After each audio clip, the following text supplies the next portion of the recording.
Beberapa nelayan sedang mengumpulkan jaring ikan. Tidak sengaja mengambil batu emas. Tapi di luar itu hanya batu biasa. Dibuang oleh nelayan. Kemudian digunakan untuk mengisi celah di dinding. Tidak tahu berapa banyak peluru yang dideritanya. Berapa tahun. Sampai hari ini, ada seorang gadis memanjat dinding. Menginjaknya tanpa alas kaki untuk mengintip pangeran berkuda. Dia dengan ceroboh jatuh ke tanah. Batu itu pecah dan emas di dalamnya terlihat. Dia dengan cepat mengambilnya. Gunakan pahat untuk memecahkan kulit terluar. Tapi tidak hati-hati membuka mulut botol. Tiba-tiba keluar asap merah. Membentuk bayangan hitam besar. Gadis itu pingsan di tempat. Bayangan itu menggunakan sihir untuk membangunkan gadis itu. Dan katakan dia tidak punya niat jahat. Dia adalah roh yang terperangkap dalam pot emas. Konon, orang yang membuka vas ini hanya berharap untuk 3 hal. Maka itu akan membuat roh bebas dari kutukan, mendapatkan kebebasan. Keinginan pertamanya adalah menjadi selir pangeran. Roh menekan minyak esensial ajaib pada tubuh. Lalu berikan padanya untuk dioleskan ke tubuhnya. Lalu pergi ke sisi pangeran menggumamkan nama gadis itu. Ketika pangeran bertemu dengannya, rasanya seperti dipukul oleh cinta.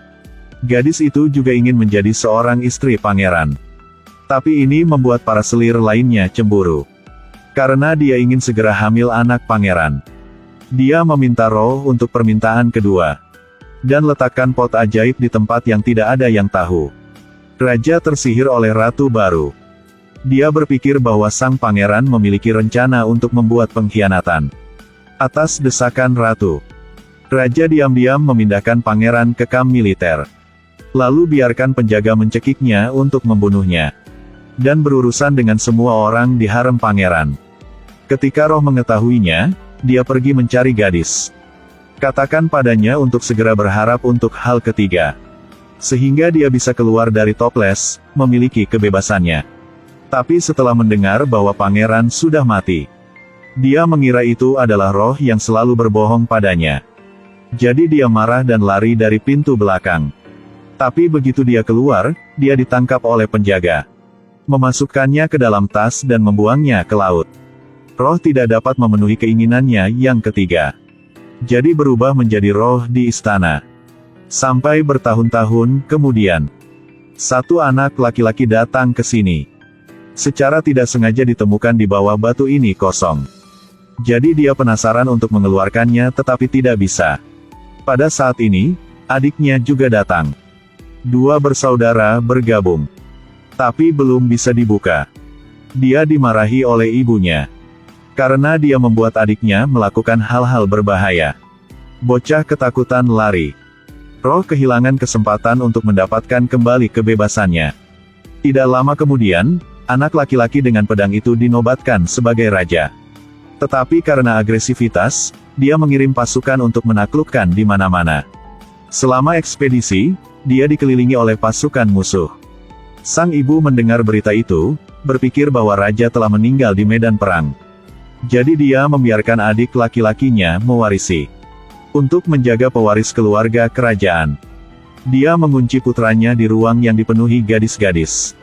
Tapi tidak lama setelah itu, raja kembali memimpin pasukannya untuk menerobos pengepungan dan kembali ke istana. Bertarung di medan perang membuat dia kejam, bertekad bunuh pejabat yang mendukung adiknya tepat di aula. Tapi ketika dia membuka kamar yang mengunci adiknya, dia menemukan bahwa adiknya dikelilingi oleh nafsu. Bertingkah seperti sampah. Raja tidak merasakan ancaman sehingga dia tak bunuh adiknya. Sampai bertahun-tahun kemudian, seorang wanita gemuk di kamar mandi secara tidak sengaja terpeleset. Menyentuh batu itu. Roh yang terpenjara dapat melihat matahari lagi.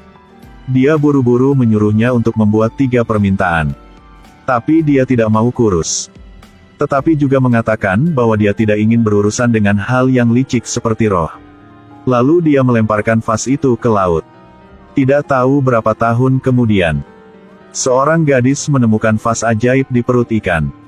Sebuah cerita baru akan segera dimulai. Ini adalah ikan besar yang hidup di dasar laut. Wanita itu menggunakan pisau untuk memotongnya. Tiba-tiba, sebuah vas jatuh dari dalam. Dia dengan cermat menyeka kotor di luar. Dia awalnya bermaksud menggunakannya untuk menjual uang. Tanpa diduga saat toples dibuka, tiba-tiba roh hitam muncul. Sekarang roh harus memenuhi 3 permintaannya. Tapi dia tidak terburu-buru untuk membuat permintaan. Tapi tunjukkan penemuannya kepada roh. Perangkat untuk melihat gambar secara manual. Mengejutkan roh. Tanpa diduga tidur selama 300 tahun. Dunia ini, selain sihir, memiliki keajaiban seperti itu. Kemudian roh itu melihat penemuan lain. Yang harus dia lakukan adalah menekan tombol power. Itu segera berakselerasi dan berputar dengan cepat, secara bertahap terbang ke atas. Ini adalah sumber teori pertama untuk bisa terbang ke langit. Tapi sayangnya dia hanya perempuan. Di zaman dulu tidak bisa belajar dengan baik. Jika tidak, pencapaiannya bahkan bisa melampaui Einstein. Jadi keinginan pertamanya adalah keinginan untuk belajar lebih banyak pengetahuan. Untuk membuka matanya, roh menemukan berbagai jenis bukunya. Ada buku sejarah, filsafat, matematika, astronomi. Setiap malam dia menyalakan lampu sampai larut untuk membaca. Jelas dia tidak bisa membaca semua pengetahuan ini. Roh telah menemukan cara untuk belajar lebih cepat. Dia mengambil seluruh buku dan memasukkannya ke dalam cairan. Lalu gunakan sihir untuk memadatkannya menjadi pot. Hanya dengan meminumnya, gadis dapat memahami semua pengetahuan di dalamnya. Segera semua jenis toples pengetahuan akan memenuhi ruangan. Sekarang, meskipun dia belajar secara luas, dia mengerti banyak. Tapi masih ada masalah yang tidak bisa dia selesaikan. Seperti waktu, ruang dan materi. Ini membuatnya sangat cemas. Jadi keinginan keduanya adalah ingin menjadi seperti roh.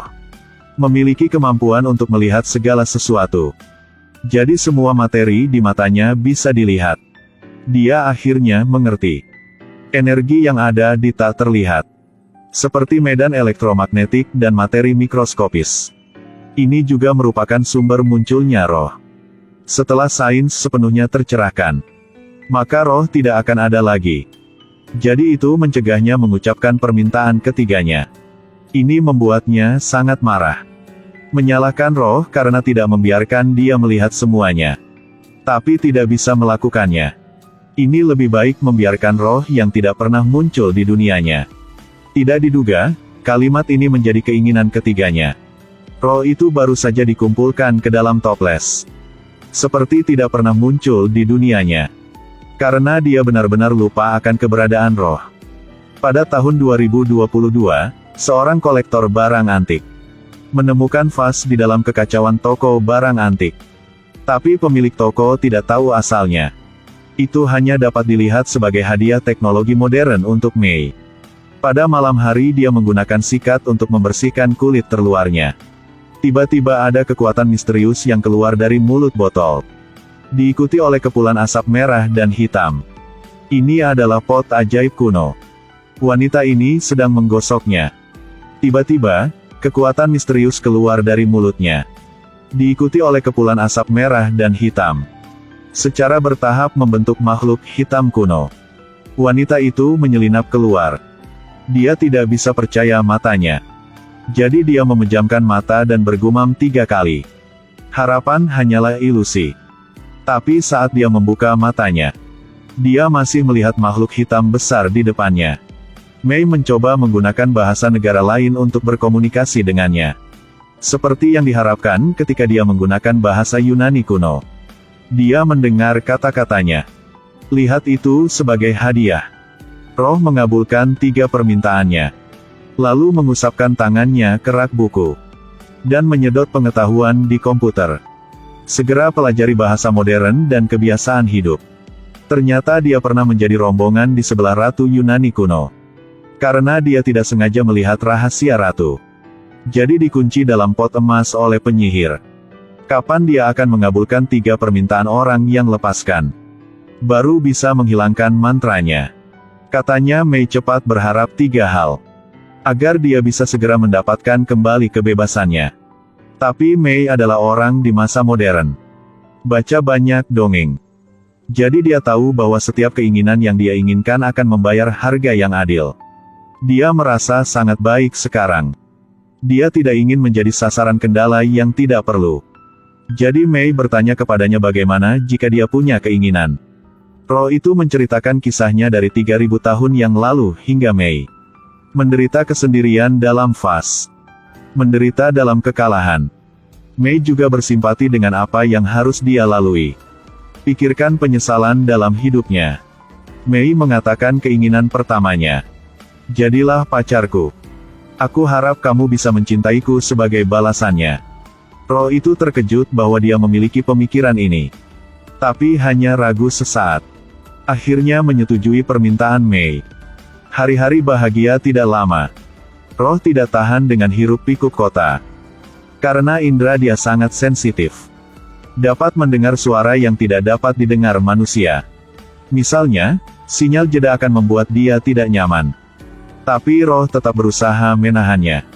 Menemukan cara untuk berintegrasi ke dalam masyarakat manusia. Dengarkan melodi yang bagus. Semuanya tampaknya berjalan ke arah yang baik.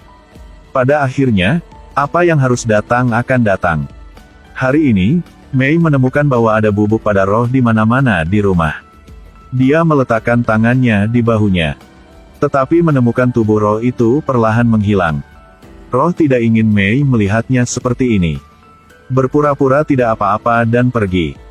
Tapi Mei masih memperhatikan tekstur tubuh Roh.